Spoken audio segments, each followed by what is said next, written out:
Saint Martin Hyundai বা রবি express. শুধুমাত্র Hyundai দিয়ে সার্ভিস পরিচালনা করা এই অপারেটরটি একটা সময় তাদের বহরযুক্ত করে ভারতীয় অশোক লিল্যান্ডের বাস। একটা সময় তাদের নামও পরিবর্তন করে ফেলে, নতুন করে রাখা হয় রবি এক্সপ্রেস। নাম পরিবর্তিত হওয়া সেই কোম্পানির এই নন স্পয়লার হুন্দাই বাসে এবার আমি ফিরেছি রাঙামাটি থেকে ঢাকায়। মূলত দিনের বেলা রাস্তার সৌন্দর্য দেখানোর পাশাপাশি রাঙামাটির পাহাড়ি রাস্তার যে ফিল সেটি নেয়ার জন্য আমার এবার দিনে ভ্রমণ করা। বরাবরের মতো এই ভ্রমণ অভিজ্ঞতাতেও আমি এই বাস সম্পর্কে আদ্যপান্ত জানানোর চেষ্টা করব। পাশাপাশি এই বাসে ভ্রমণ করে আমি কতটা সন্তুষ্ট সেই বিষয়টি আপনারা বুঝতে পারবেন, যা আপনাদের পরবর্তী ভ্রমণে সহায়ক হবে।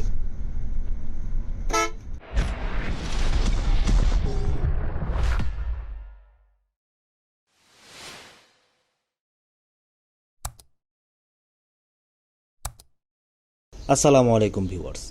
দেশ এবং দেশের বাইরে থেকে যারা আমার এই ভিডিও দেখছেন তাদের সবাইকে আন্তরিক শুভেচ্ছা। এটি রাঙামাটি রিজার্ভ বাজার। এটি হচ্ছে সেন্ট মার্টিন হুন্দার কাউন্টার। রাঙামাটি থেকে দিন এবং রাত উভয় সময় আপনারা ঢাকা ফেরা গাড়ি পাবেন।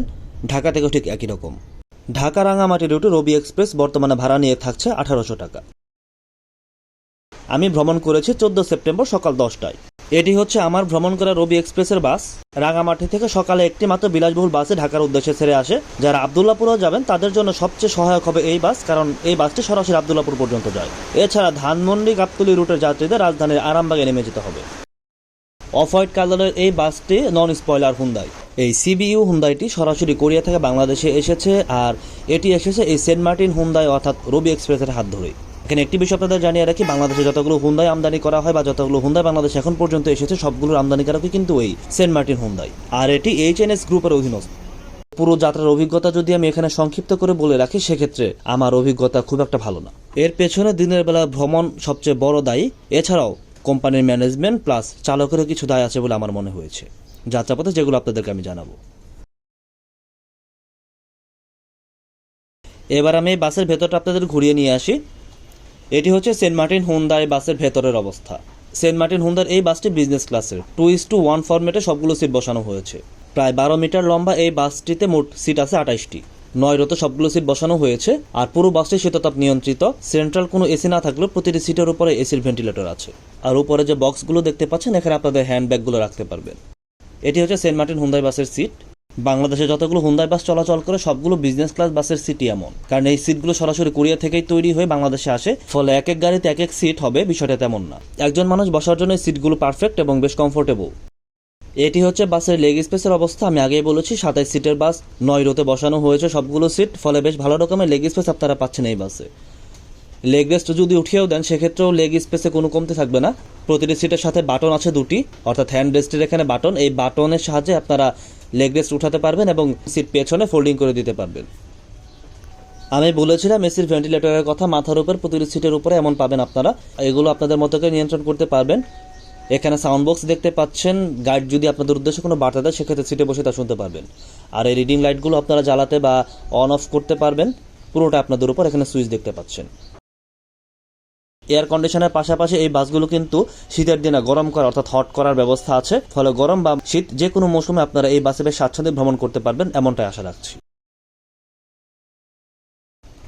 আমার বাসটি ছাড়ার সময় ছিল সকাল 10টায় রাঙামাটি রিজার্ভ বাজার থেকে। এখান থেকে সবগুলো বাস ছেড়ে যায় ঢাকার উদ্দেশ্যে। 10টা বেজে যাওয়ায় অর্থাৎ নির্ধারিত সময় হয়ে যায়, আমাদের বাসটি এখন রিজার্ভ বাজার থেকে বেরিয়ে আসছে ঢাকা যাওয়ার উদ্দেশ্যে। রাঙামাটি থেকে প্রতিদিন এই সময় সেন্ট মার্টিন হুন্দার একটি করে এই হুন্দাই বাস ছেড়ে যায় ঢাকার উদ্দেশ্যে। যারা দিনের বেলা বিলাসবহুল বাস বা এসি বাসে ভ্রমণ করতে চান, তাদের জন্য একটি মাত্র অপশন এই সেন্ট মার্টিন হুন্দাই বা রবি এক্সপ্রেস। রাঙামাটি থেকে আগে সকালে শ্যামল এনার ট্রাভেলসের একটি এসি বাস ছেড়ে যেত, যেটি এখন বন্ধ আছে।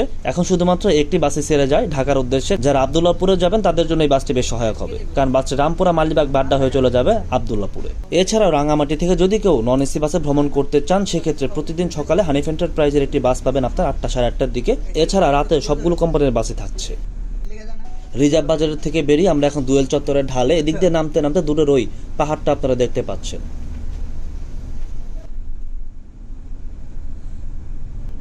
এটি হচ্ছে দুয়েল চত্বর, পুরাতন বাস টার্মিনাল রাঙামাটি। পরবর্তীতে বাস টার্মিনালটি রিজার্ভ বাজারে সরিয়ে নেওয়া হয়।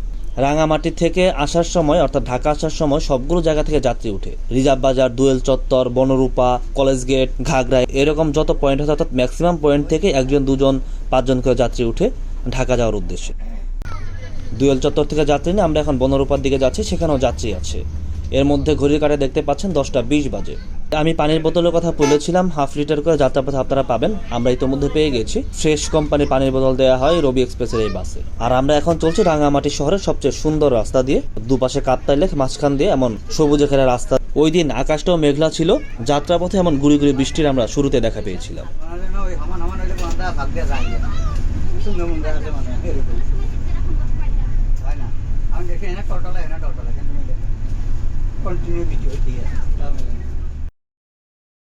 ভ্রমণ শুরুর আগে এই বাসের চালক এবং তার সহকারীর সাথে আপনাদের একটু পরিচয় করিয়ে দিই। চালকের আসনে যিনি আছেন তার নাম কবির হোসেন। ওনাকে সেন্ট মার্টিন হুন্দার পক্ষ থেকে বলা হচ্ছে বেশ অভিজ্ঞ একজন চালক। আর তার সহকারী হিসেবে গেটের জায়গায় দাঁড়ানো দেখছেন, তার নাম হাসান। আর এই বাসের গাইড হিসেবে থাকবেন অন্তর সাহা, যিনি পুরো যাত্রাপথে যাত্রীদের সহযোগিতা করবেন। এর মধ্যে আমরা পার করছি রাঙামাটির বনরূপা বাজার। এই বাজার রাঙামাটির সবচেয়ে বড় এবং জমজমাট বাজার, ফলে এখানে সবসময় গাড়ির চাপ লেগে থাকে। সিএনজিগুলোকে দেখতে পাচ্ছেন, অপর দিক থেকে আবার ট্রাক আসছে। শুধুমাত্র এই বনরূপা বাজার না, রাঙামাটির ম্যাক্সিমাম পয়েন্টে আপনারা এমন দিনের বেলায় গাড়ির জট পাবেন, বিশেষ করে সিএনজির জট। ফলে এই রাঙামাটি শহরটুকু পার হতে আপনার অনেক সময় লাগবে। আমরা আগের ভিডিও যারা দেখেছেন শ্যামলী এনার ট্রাভেলস রাঙামাটি যাওয়ার, ভোরের সময় কিন্তু দেখেছেন রাঙামাটি শহর পুরো ফাঁকা। আমাদের খুব একটা সময় লাগেনি, মিনিট 10-এর মধ্যেই কিন্তু আমরা এপার থেকে ওপার চলে গিয়েছি। আর এখানে পর্যন্ত আসতে কিন্তু আমাদের আধা ঘন্টার মতো সময় লেগেছে। আরও সামনের যে অংশটুকু বাকি আছে সেগুলো পার হতে আরও অনেক সময় লাগবে, এবং প্রতিটি পয়েন্টে এমন জ্যামের মুখোমুখি হবো আমরা। আর 10টা মানে অফিস টাইম, বাজারের সময়, এই জন্য এই সময় চাপটারও বেশি থাকে। এই পর্যায়ে সেন্ট মার্টিন হুন্দার এই বাসের পথ চলাটা দেখতে থাকুন। রাঙামাটির পাহাড়ি রাস্তা, পাশাপাশি কেবিন নয়েজটা শুনে নিতে পারেন। আমার কাছে মনে হয়েছে অন্যান্য হুন্দার চেয়ে এই বাসের কেবিন নয়েজ একটু বেশি।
আমি আগেই বলেছিলাম ভ্রমণ অভিজ্ঞতা এক বাক্যে বললে খুব একটা ভালো না, মাঝামাঝি লেভেলে ধরা যেতে পারে।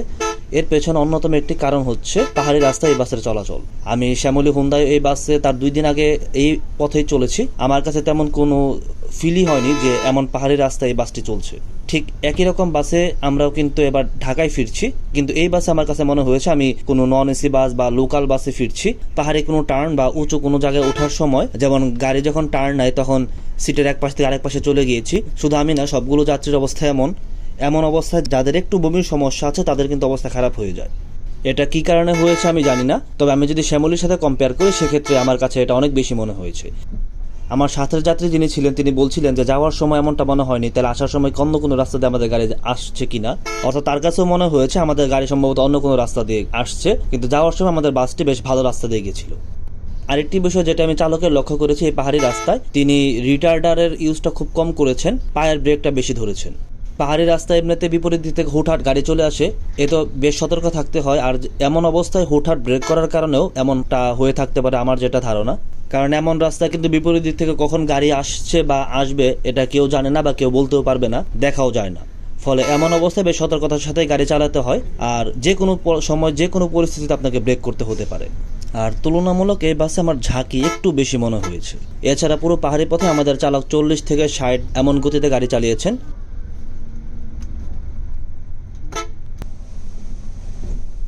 যাই হোক, পাহাড়ি পথে চলতে চলতে আমরা এখন অনেকটা সমতলের দিকে চলে এসেছি। আমরা সমতলে আসার আগ মুহূর্তে এমন ঝুম বৃষ্টির দেখা পাই। আমাদের বাসটি এখন এই বৃষ্টির মাঝখান দিয়ে চলছে।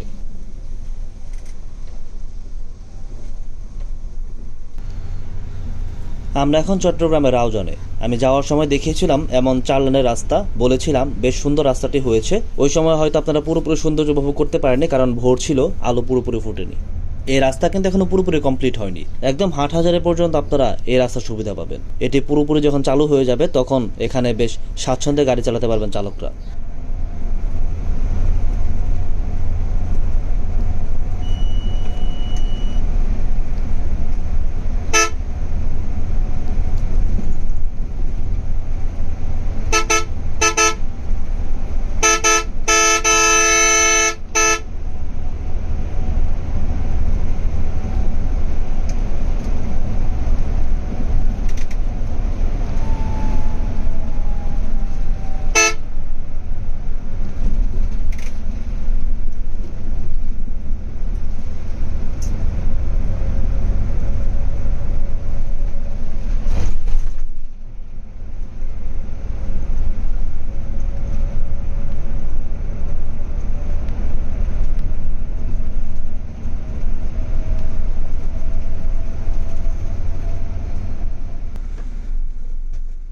রাউজান গহিরা পার হয়ে আমরা এখন হাটহাজারি মোড়ে। এর মধ্যে আমরা হাটহাজারি বাজারও ক্রস করে ফেলেছি। এটি চট্টগ্রাম খাগড়াছড়ি রোড। এই মোড়টা দেখতে পাচ্ছেন কি পরিমাণ গাড়ির চাপ, বিশেষ করে সিএনজি। এখানে কিন্তু মোড় ঘোরানো বেশ কঠিন, অথচ এই পুরো রাস্তাটি ফাঁকা থাকার কথা ছিল। একটি গাড়ি কোনো রকমে পাস হতে পারবে, ঠিক এমন জায়গা রেখে সবগুলো সিএনজি এখানে পার্ক করে রাখা হয়েছে। এছাড়া একটির পর একটি সিএনজি তো পাস হচ্ছেই। দিনের বেলায় সমস্যার মুখোমুখি আপনারা হবেন, যেটা রাতের বেলায় সম্ভব না। রাতে যেখানে 1.5 ঘন্টা থেকে 15-2 ঘন্টা চলে যাওয়া যায়, দিনে সেখানে 2.5 থেকে 3 ঘন্টা পর্যন্ত সময় লাগে এই বাসে। তবে অন্য সময়ের তুলনায় আমার কাছে মনে হয়েছে এই ভ্রমণে আমার সময় একটু বেশি লেগেছে। এই রাস্তাটি মিশেছে চট্টগ্রামের অক্সিজেনে গিয়ে, অক্সিজেন থেকে আমরা চট্টগ্রাম শহরে চলে যাব। এই হাটহাজারি রোডেও কিন্তু সিএনজি অটোরিকশার বেশ আধিপত্য। প্রতিটি বাস স্ট্যান্ডে আপনারা এমন ছোট ছোট জ্যাম পাবেন যেগুলো পারি হতে আপনার 4 থেকে 5 মিনিট পর্যন্ত সময় লাগবে, কখনো কখনো আরও বেশি। ফলে দিনের বেলা যদি কেউ ভ্রমণ করতে চান সেক্ষেত্রে এই বিষয়গুলো একটু মাথায় রাখবেন। এর মধ্যে আমরা চলে আসি চট্টগ্রাম শহরে।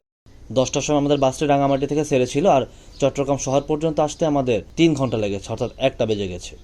আমি বলেছিলাম যে এই বাসে আমার কাছে মনে হয়েছে একটু বেশি সময় লেগেছে। অক্সিজেন পর্যন্ত পাহাড়িকার যে বাসগুলো চলাচল করে চট্টগ্রাম রাঙামাটি রুটে, ওই বাসগুলোতে সচরাচর 2.5 ঘন্টার মধ্যে চলে আসা যায়। আমার একাধিক অভিজ্ঞতা তাই বলছে। আমরা এখন 16 শহর চট্টগ্রাম 2 নং গেটে আছি। আমাদের বাসটি ডামপাড়ায় সেন্ট মার্টিন হুন্দার যে কাউন্টার সেখানে যাচ্ছে। এখানে একটি বিষয় জানিয়ে রাখি, এটি কিন্তু রানিং বাস, অর্থাৎ রাঙামাটি থেকে ঢাকার বাস। চট্টগ্রামের যাত্রী নিয়ে তারপর আবার ঢাকায় যাবে, কিন্তু এখানে আমাদের বাসটা আধা ঘন্টার জন্য বিরতি দেওয়া হয়। এই বিষয়টা আমাকে একটু অবাক করেছে, কারণ এর আগে আমি সকালের বেলায় হানিফের বাসে ঢাকায় ভ্রমণ করেছি 2 বার। আমি কিন্তু একবারে এমন চট্টগ্রামে এসে বিরতি দিতে দেখিনি। যদিও সেটি নন এসি বাস ছিল, তবুও তারা কিন্তু শুধুমাত্র চট্টগ্রামের যাত্রী নিয়ে যতটুকু সময় লেগেছে যাত্রী গাড়িতে উঠাতে, ততটুকু সময়ের মধ্যে তারা আবার টান দিয়ে চলে গেছে। কিন্তু সেন্ট মার্টিন হুন্দার এই বাসের ক্ষেত্রে আমি যেটা দেখলাম যে তারা এখানে বিরতি দিয়েছে। 1:30টার সময় আমাদের বাসটা আবার এখান থেকে ছাড়বে। এটি নাকি প্রতিদিনের সময়। সেই হিসাবে যদি আমাদের বাসটি আরও আগে আসতো, 15 মিনিট আগে, সেক্ষেত্রে হয়তো আমাদের আরও 45 মিনিট এখানে অপেক্ষা করতে হতো। এরপর জিইসি হয়ে আমরা এখন চট্টগ্রামের দামপাড়াতে। আমাদের বাসটি দামপাড়ায় সেন্ট মার্টিন হুন্দার যে কাউন্টার সেখানে যাচ্ছে। যাই হোক, রাঙামাটি থেকে ঢাকা ভ্রমণ অভিজ্ঞতার প্রথম পর্বের ভিডিও আমি এখানে শেষ করছি। চট্টগ্রাম থেকে আমি আবার দ্বিতীয় পর্ব শুরু করব ঢাকা পর্যন্ত। সেখানে আপনাদের জানাবো চট্টগ্রাম থেকে ঢাকা পর্যন্ত ভ্রমণের অভিজ্ঞতা। ততক্ষণ ভালো থাকবেন, সুস্থ থাকবেন। ধন্যবাদ সবাইকে।